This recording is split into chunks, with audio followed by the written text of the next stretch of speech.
আমরা অনেকেই ২৭ তারিখকে শবে কদর মানতে চাই না। আর যারা মানতে চান তারা কেন শবে কদরকে ২৭ তারিখ রমজানের শেষ দশকের ২৭ রমজান দিবাগত রাতকে কেন তারা শবে কদর মনে করেন? শবে কদর রমজানের দিবাগত ২৭ তারিখ দিবাগত রজনীকে কেন শবে কদর মনে করেন? এই বিষয়ে আপনাদেরকে একটু স্পষ্ট করার চেষ্টা করব। কেন তারা মনে করেন যে শবে কদর? অথচ আল্লাহ রসুল তো বললেন যে বেজর রাত্রিগুলোতে শেষ দশকের সবগুলো বেজর রাত্রিতে শবে কদর তালাশ করার কথা। কিন্তু যারা শুধুমাত্র ২৭ তারিখে জমজমাট করে পালন করেন, এটা কি আদৌ ঠিক? আসলে কি ঠিক পালন করছেন? এটা কি ইসলাম শরীয়ত সম্বোধন করে? এটা কি সমর্থন করে? ইসলাম কি বলে, কোরআন কি বলে, হাদিস কি বলে? এই ব্যাপারে অসংখ্য মতপার্থক্য আমাদের মাঝে আছে, কিন্তু আমরা এই মতপার্থক্যকে তোয়াক্কা করি না। তবুও যারা আহলে সুন্নাহ ওয়াল জামাতের অনুসারী আমরা যারা আছি, আমরা অধিকাংশ ক্ষেত্রেই আমরা ২৭ তারিখকে শবে কদর মনে করি এবং সেই রাত্রে সবাই একত্রিত হই এবং সম্মিলিতভাবে আমরা ইবাদতে মাশগুল হয়ে যাই। এই বিষয়টা যদিও শায়েখ ইবনে তাইমিয়া এবং নাসিরুদ্দিন আলবানী সহ ইবনে তাইমিয়া এবং আরও অনেকেই বলেছেন যে এই বিষয়টি উচিত নয় বা ঠিক নয়, এবং এই বিষয়টি সম্পর্কে ইমাম আজম আবু হানিফা রহমতুল্লাহি আলাই কি বলতে চেয়েছেন, হ্যাঁ, তিনি কি বোঝাতে চেয়েছেন, কি করতে চেয়েছেন, এই বিষয়ে একটু পড়াশোনা করতে গেলে আমরা দেখতে পাই যে তিনি লাইলাতুল কদর শব্দটি লিখতে গেলে ৯টি শব্দের প্রয়োজন হয়।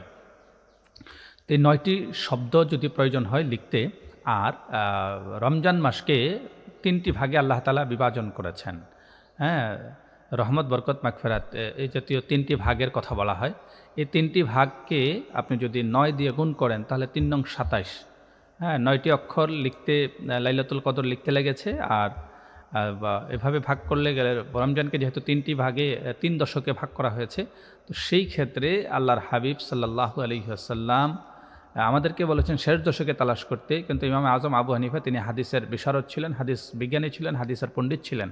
তিনি হাদিস গবেষণা করে, তিনি গবেষণার মাধ্যমে, যেহেতু আমরা মানুষ হিসেবে ইবাদতকে একটু পছন্দ কম করি, ইবাদত করতে চাই না, তিনি এটার সমাধান কল্পে তিনি আমাদেরকে বললেন অন্তত তোমরা শেষ দশকের একটা দিন, হ্যাঁ, ৩ নং ২৭ হিসেবে অন্তত ২৭ দিবাগত রজনীকে শবে কদর মনে করে তোমরা যদি ইবাদত করো, আল্লাহ চাইলে আমরা একত্রিত হয়ে ইবাদত করার বিনিময় হিসেবে আল্লাহ তাআলা চাইলে আমাদেরকে এটার বিনিময় দিতে পারেন, আমাদেরকে শবে কদর নসিব করাতে পারেন। সেজন্য হয়তো তিনি এটা নির্ধারণ করেছেন। তবে আমি ব্যক্তিগতভাবে বলবো, আমরা শেষ দশকে যেহেতু রাসূলের সরাসরি হাদিস আসছে, আমরা তাহাররু লাইলাতুল কদরি আশরিল আওয়াখিরি, অর্থাৎ আমরা রমজানের শেষ দশকের ফিল বিত্রি বেজর রজনীগুলোতে আমরা শবে কদরকে তালাশ করব।